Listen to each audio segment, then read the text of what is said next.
ورنہ نہیں کھلے گا۔ یہ صحیح بخاری کی روایت ہے 1237۔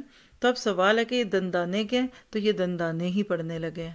ہر ایک جانتا ہے کہ چابی ایک خاص ڈائی کے اندر جاتی ہے تو پھر ہی کام کرتی ہے۔ اگر میرے آپ کے یہ دندانے یعنی یہ شرائط پوری نہیں ہوں گی تو لا الہ الا اللہ کی چابی سے جنت نہیں کھلے گی۔ اس پہ ایک بڑا پیارا شعر ہے، آپ کو بعد میں انشاءاللہ تعالیٰ اس کے اوپر ایک چھوٹا سا نشید بھی سنوا سکتے ہیں، جس میں انہوں نے اسی شعر کو بڑا اچھا سا بولا ہے، علم یقین و اخلاص و صدق کا ما محبت و انقیاد والقبول لہا۔ یہ ہیں جی شرائط۔ آئیے خلاصہ کرتے ہیں۔ پہلی شرط ہے علم، آپ کو علم ہو کہ لا الہ الا اللہ۔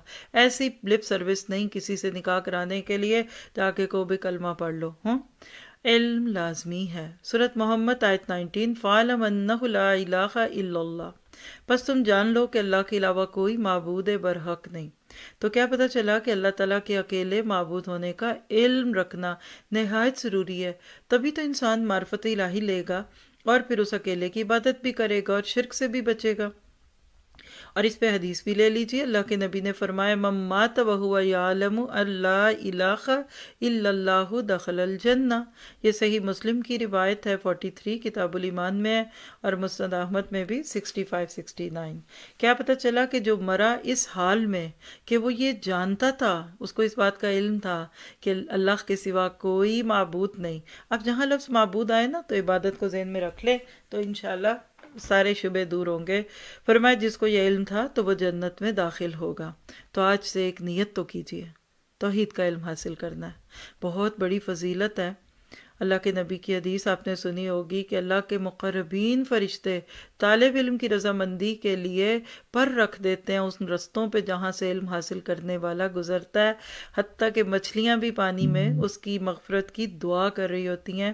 تو اس کے لیے آپ نے میں نے انشاءاللہ نیت کرنی ہے کہ علم سے دامن کبھی نہیں چرانا، اور یہ ابو داؤد کی روایت ہے، البانی نے بھی اس کو صحیح کہا۔ تو علم کی شان بہت ہے، اور یاد رکھیے علم میں سے سب سے بہترین علم توحید کا علم، جیسے آپ کو بتایا تھا کہ اشرف العلوم ہے یہ علم جو اس وقت بھی آپ لے رہے ہیں۔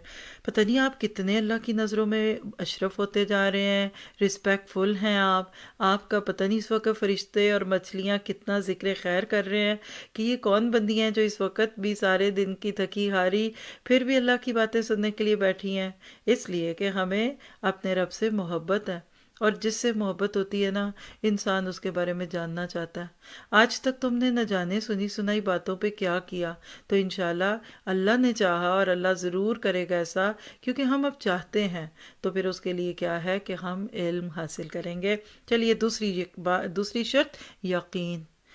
دلیل ہے ابو ہریرہ رضی اللہ تعالیٰ عنہ کی روایت، فرمایا اللہ کے نبی نے جس شخص نے گواہی دی کہ اشہد اللہ الہ الا اللہ وانی رسول اللہ لا یلقی اللہ بہما عبد غیر شاک فیہما الا دخل الجنہ، میں گواہی دیتا ہوں کہ اللہ کے سوا کوئی معبود برحق نہیں اور میں محمد صلی اللہ علیہ وسلم اللہ کا رسول ہوں، پھر جس نے ان دونوں گواہیوں میں شک نہیں کیا تو وہ جنت میں داخل ہوگا۔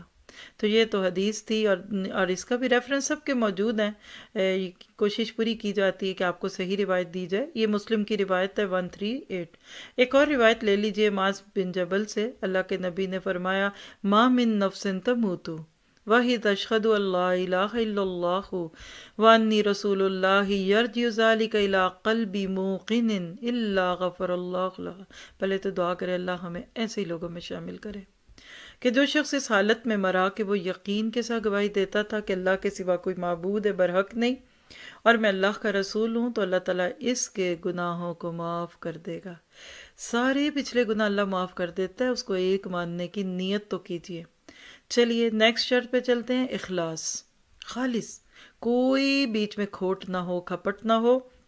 اور دلیل سورہ زمر کی آیت 2 اور 3 جس میں لفظ کیا ہے، فَاعْبُدِ اللَّهَ مُخْلِصًا لَهُ الدِّينَ، اللہ تعالیٰ کی بندگی کیجیے اس طرح کہ اس کے لیے دین کو خالص کرتے رہیے، اور یاد رکھو کہ خالص بندگی اللہ ہی کے لیے ہے، اور جن لوگوں نے اللہ کے سوا غیروں کو دوست بنایا، ہم ان کی عبادت صرف اس لیے کرتے ہیں کہ وہ ہمیں اللہ کے قریب کر دیں گے، یہ کہتے ہوئے، تو ایسے لوگ مطلب غلطی پہ ہیں۔ آپ آیتوں کو جا کر قرآن میں پورے ٹیکسٹ کے ساتھ پڑھیں گے تو سمجھ آ جائے گا کہ صرف زبان کی نہیں، جس کو کہتے ہیں لپ سروس، نہیں چاہیے۔ اللہ چاہتا ہے آپ کا دل اس بات پہ ٹھکا ہوا ہو کہ اللہ ایک ہے۔ اور اسی پہ پھر حضرت معاذ بن جبل سے ایک روایت بھی آتی ہے کہ من شہید لا الہ الا اللہ مخلصا من قلبہ دخل الجنہ، جس شخص نے اخلاص قلب کے ساتھ گواہی دی کہ اللہ کے علاوہ کوئی معبود برحق نہیں تو وہ جنت میں داخل ہوگا۔ کچھ لوگوں نے صرف اسی پہ تکیہ کیا ہوا ہے، لیکن یاد رکھیے جہنم کے عذابوں سے گزر کے گئے تو کیا بنے گا پھر۔ اور یہ روایت جو تھی سلسلہ صحیحہ کی روایت تھی۔ چوتھی شرط ہے صدق، سچے دل سے، جھوٹ نہ ہو، اوپری اوپری باتیں نہیں، اوپر اوپر کی نہیں۔ دلیل ہے سورہ زمر 33، والذی جاء بالصدق وصدق بہ اولئک ھم المتقون، اور جو سچی بات لے کر آیا اور جن لوگوں نے اس بات کی تصدیق کی تو وہی لوگ اللہ سے ڈرنے والے ہیں۔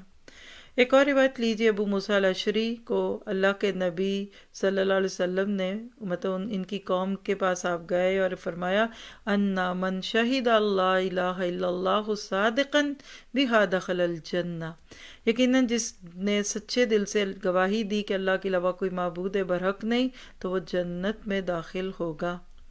سبحان اللہ، بخاری کی روایت ہے یہ بھی۔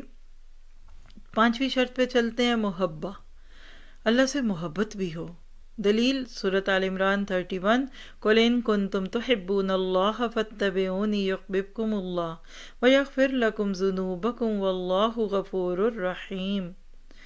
کہہ دیجئے کہ اگر تم اللہ سے محبت کرتے ہو تو میری اتباع کرو، اللہ تم سے محبت کرے گا اور تمہارے گناہ معاف کر دے گا۔ اللہ تعالیٰ بڑا معاف کرنے والا، رحم والا ہے۔ تو بات یہ ہے اللہ سے محبت کیسی ہو۔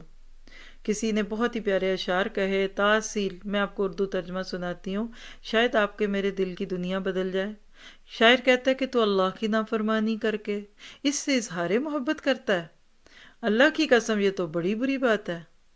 اگر تیری محبت سچی ہوتی، لو کان حبک صادقا، اگر تیری محبت سچی ہوتی لاطعتہ، تو اس کی فرما برداری کرتا۔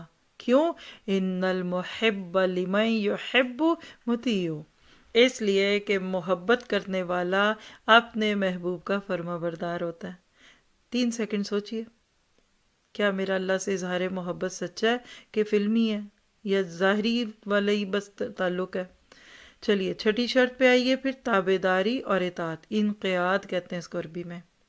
دلیل ہے سورہ زمر 54، وَأَنِيبُوا إِلَىٰ رَبِّكُمْ وَأَسْلِمُوا لَهُ مِن قَبْلِ أَن يَأْتِيَكُمُ الْعَذَابُ ثُمَّ لَا تُنصَرُونَ، اور تم سب اپنے رب کی طرف رجوع کرو اور اسی کی اطاعت اور بندگی میں لگے رہو، اس سے قبل کہ تم پر عذاب نازل ہو جائے، پھر کسی کی جانب تمہاری مدد نہ کی جائے۔ تو کیا پتہ چلا؟ ابن تیمیہ رحمہ اللہ فرمایا کرتے تھے کہ قرآن، سنت اور اجماع سے یہ بات ثابت ہے کہ اللہ نے بندوں پر اپنی اور اپنے رسول کی اطاعت کو فرض کیا ہے، اور احکامات اور نواہی یعنی اوامر اور نواہی میں اللہ نے رسول اللہ کے علاوہ اس امت پر کسی کی اطاعت کو فرض نہیں کیا۔ ابو بکر صدیق کہا کرتے تھے کہ میں جب تک اللہ کی اطاعت کروں تم لوگ میری اطاعت کرو، اور اگر میں اللہ کی نافرمانی کروں تو تم لوگ میری اطاعت نہ کرو۔ کتنا بلینک سیدھا دین ہے ہمارا، اللہ تعالیٰ ہمیں اس پہ چلنے والا بنا دے۔ تو بہرحال کوئی معصوم نہیں ہے، اللہ اور اس کے رسول کے علاوہ کوئی عالم، کوئی فاضل، کوئی امام، کوئی مفتی، کوئی استاد غلطیوں سے پاک نہیں ہے۔ یہ دعا کیا کریں کہ اللہ تعالیٰ ہماری اصلاح فرما کر ہمیں صرف اور صرف اپنے اللہ اور رسول کی بات کو ماننے والا بنا دے۔ آخری شرط قبول، قبول کرو، دل سے مانو، اوپرا نہیں۔ جیسے اونچا اوپر سے کوئی لڑکا کہہ دے قبول ہے قبول ہے، بعد میں کہہ دے میں نے تو ہاں نہیں کی تھی، وہ تو مجھے مجبور کیا گیا، تو پھر آپ کا ایمان پکا نہیں ہے۔ اس کی بھی دلیل لیجئے، صافات 35-36، انہم کانوا اذا قیل لہم لا الہ الا اللہ یستکبرون ایقولون انا لتارکو آلہتنا